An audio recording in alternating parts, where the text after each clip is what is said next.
interview, Matthew was pretty honest about Beyonce's success. Even though Beyonce is super talented and she works super hard and she deserves to be where she is today.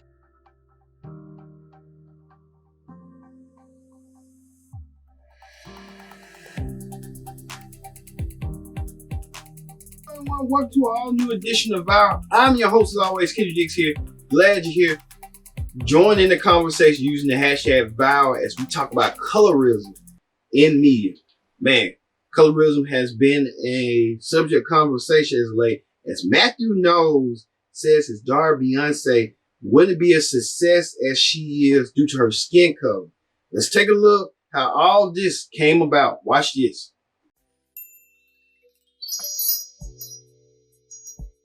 Hello, everybody. Welcome to the Impressive Channel. Beyonce's father, Matthew Knowles, has recently been vocal about colorism in the music industry. In fact, last year he was on Vlad TV and he talked about it in detail and said how he studied some of the more successful Black women in radio and he noticed that all of them were of a lighter complexion.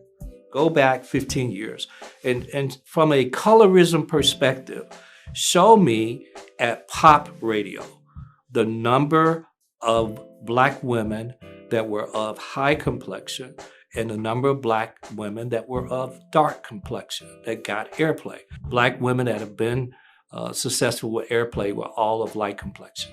Now, I wanted to detail about this whole thing called The Music Industry Exposed for Blatant Colorism. If you want to check that video out, I would suggest watching it. But Matthew Knowles also came out recently again and talked about color in the music industry. He sat down and did an interview on Sirius XM Urban Radio with Clay Kane, and he revealed that Beyonce would not have been as successful if she were dark-skinned. Listen to this. You talked about this research study that was done on colorism in the music industry, and it found that over a 15-year period, it was overwhelmingly lighter-skinned women who would get top 40 airplay. It was Alicia Keys, Rihanna, Nicki Minaj, Beyonce. Tell us about Mariah, tell us about that study, because I was like, this is important to know, right? That people don't talk about that. Actually, it was one of my classes at Texas Southern. We have a degree there that I helped create called Entertainment Recording Management. You actually get a degree in that. So they actually did research, and what they found was exactly what you said, because in the music industry, there's still segregation. As you know, there used to be the Black division. Oh, yeah. Race records. Right. Race records. And programmers, especially at pop radio, has this imagery of what beauty looks like. And they wanted that imagery to be the same that's singing those records. And if you look back, even at Whitney Houston, if you look at those photos, how they lightened her to make her look lighter complexion. Yeah. Because there's a perception in colorism, the lighter that you are, the smarter, the more economically, there's a perception all around the world about color, even with Black folks. Oh, yeah, absolutely. There's a perception. Absolutely. How different do you think Beyonce's career would have been if she were a darker skinned woman? I think it would have affected her success. And I use Kelly Rowland as an example. Great songs, she's a great example. But, the great thing is Kelly did exceptional outside of America, especially in Australia. Kelly sold over 4 million records. She just got off script. Now, in this interview, Matthew was pretty honest about Beyonce's success. Even though Beyonce is super talented and she works super hard and she deserves to be where she is today, it's not really guaranteed that she would be as successful as she is if she were dark-skinned. And these are just facts. Matthew also briefly brought up Kelly Rowland as an example. And I think a lot of people share the same sentiment that Kelly Rowland definitely would have been bigger and more successful if her skin was lighter, and that's probably true. And it's interesting because I did a video a couple of weeks ago about Kelly Rowland saying that she felt second best to Beyonce. And in the comment section, I noticed a lot of people were bringing up Kelly's complexion, saying that people made her feel second best because she was dark skinned. And they also brought up the fact that Matthew Knowles played a part in making Kelly Rowland feel second best as well. They said Matthew Knowles was more invested in his daughter Beyonce, and he put more effort into her career than he did into Kelly Rowland's career. But in the video, I did talk about Kelly having a lot of great looks and being the first breakout star in Destiny's Child. And even though she had certain cards working against her, she could have been even more successful if she stayed consistent and was confident in herself. But Kelly did admit to not being as confident. So in a way, that kind of played a factor in why she wasn't as successful, because Kelly had a lot of great moments and great looks in her career. Even outside of Destiny's Child, she was huge overseas in the dance scene. She was so big. And not only that, in 2011, she had one of the biggest R&B songs that year, which was called Motivation. So Kelly did have a lot of success, but she could have been more successful. And I do think colorism does play a part in why she wasn't. I don't want to say that it's the only reason, but it does play a part. And I think in some ways, Kelly tried to deny it because she didn't really see it affecting her. Now, Kelly, you're a beautiful dark-skinned woman. Do you ever feel like your darker complexion holds you back in the industry? No, if you allow it to. Mm-hmm. Like, I think that what you think is what you kind of force that thought on people. I think that as Black people, haven't we done that for years enough? Absolutely. Like, say, oh my gosh, if you're this, then you're that. Like, we buy so many products as Black women, period. Like, you know what I mean? Mm-hmm. So I don't feel like there's no reason for us to feel like we're not as great as anybody else. Like, I always hear Black women say, oh, well, I'm dark skinned, or I'm this, or my dark skin color has set me back. Like, are you kidding me? No. Now, if you heard Kelly's response to that question, she basically said having darker skin should not hinder you. And I do understand she was saying that to empower dark-skinned women, but in a way, it kind of seemed as if she was kind of glossing over the issue of colorism in the music industry because it's not really a popular thing to talk about. But I do think that colorism has played a factor in why Kelly Rowland is not as successful as she could have been. Because you have to think about it, Kelly had a machine behind her, but even with all the connections that her management team had, they still weren't able to make her pop the way they were able to make Beyonce pop. And Matthew Knowles, who has done a lot of studies about this, said that lighter complexion is favored in the music industry. And he said Beyonce probably wouldn't have been as successful as she is if she were dark-skinned.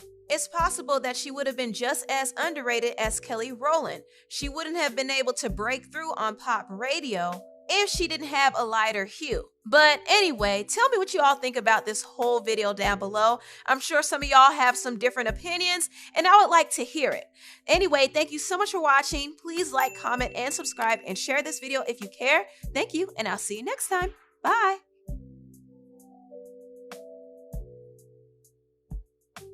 Matthew Knowles pulling the ringer and saying that Beyonce wouldn't be famous as what she would without her brown skin and stuff.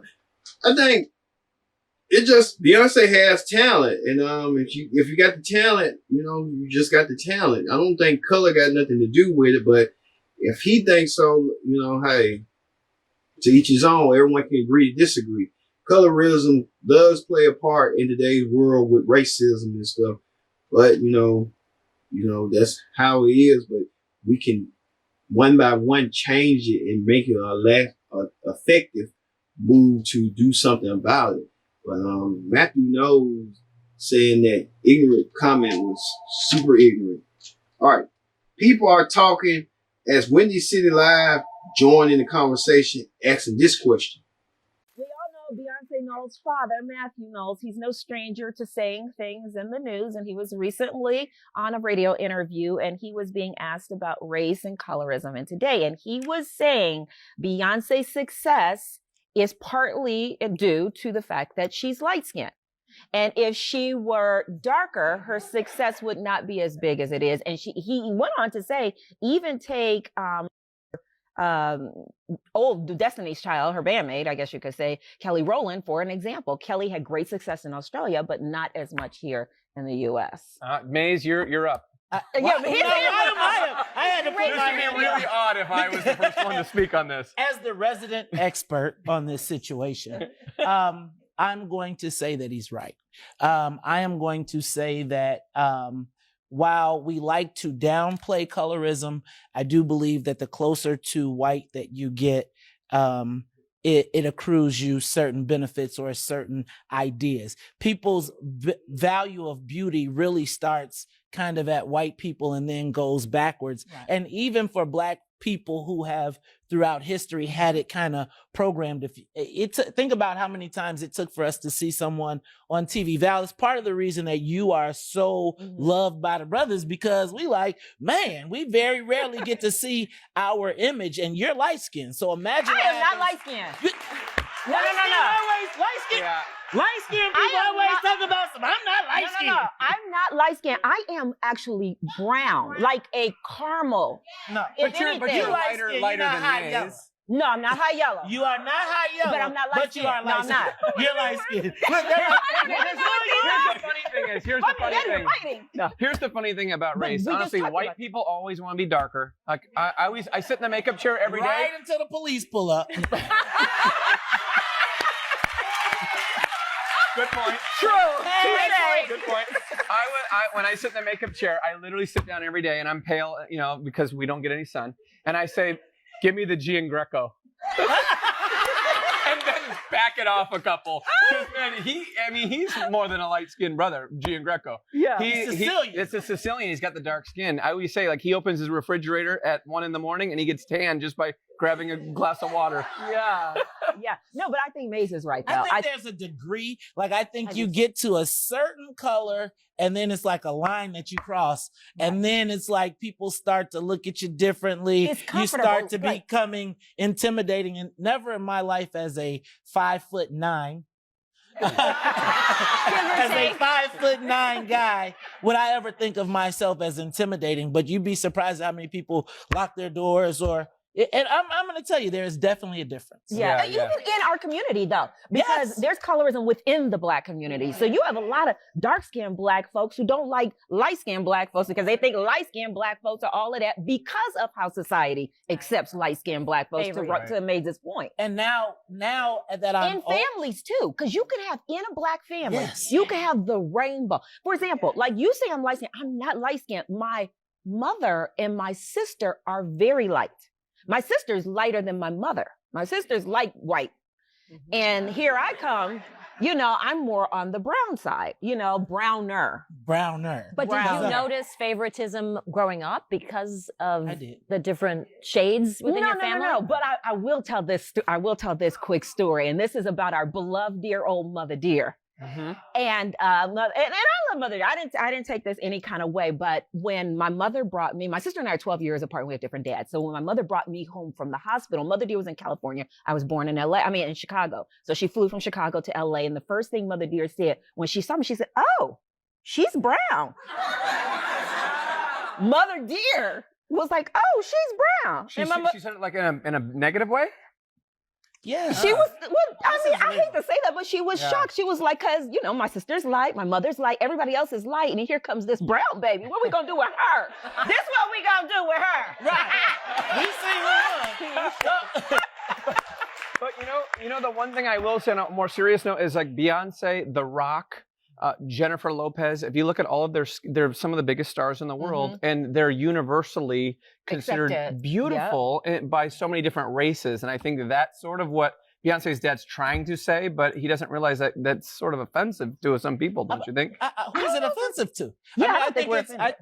I don't think I'm offended. I think it's a reality. I think that colorism is a reality in society, and it plays itself out in the mainstream, and it also plays itself out in our community. And I think that it was actually very courageous of Matthew Knowles to speak on that and point out the fact that his daughter did have an advantage for being light-skinned. I thought that was pretty courageous. And Matthew Knowles is on the dark skin. Tina Knowles is light-skinned. Right. So Beyonce got more of her mother's color. It's real. I think you think about older Black folks when they were growing up, they really had the darker you are. They'd be like, stay out the sun. Don't go out there, etc. And so I think it goes all the way back to slavery, and it always goes all the way back to our origins in this country. And I think we're not...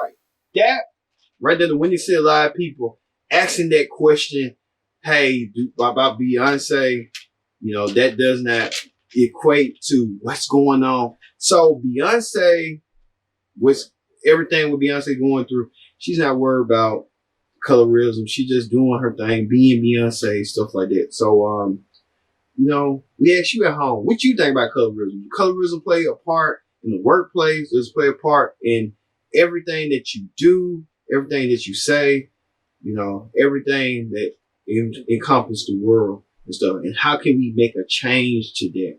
And how can we have people see people for who they are and who they truly are and stuff like that? Well, I've been Kendrick Dix. That's your hostess, Val. Thank you all for watching once again. We'll see you next time here on Val.